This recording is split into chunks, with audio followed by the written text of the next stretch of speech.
హరి ఓం. ఈనాటి మంత్రము ఊర్ధ్వశాఖ. శాక్రు ధాతువుకు వ్యాప్తి అని అర్థం. శాక్రు అనగా వ్యాప్తి, సర్వోన్నత వ్యాప్తి గలవాడు. ఊర్ధ్వశాఖ అనగా అందరికంటే అత్యున్నతమైనటువంటి వ్యాప్తి కలిగినవాడు. అసలు విష్ణు అని అంటే అర్థమే వ్యాపించినవాడు.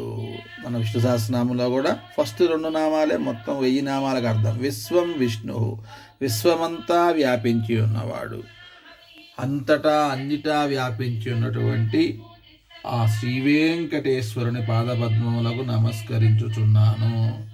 మంత్రపఠనం. ఓం ఊర్ధ్వశాఖకాయ నమః. ఓం ఊర్ధ్వశాఖకాయ నమః. ఓం ఊర్ధ్వశాఖకాయ నమః.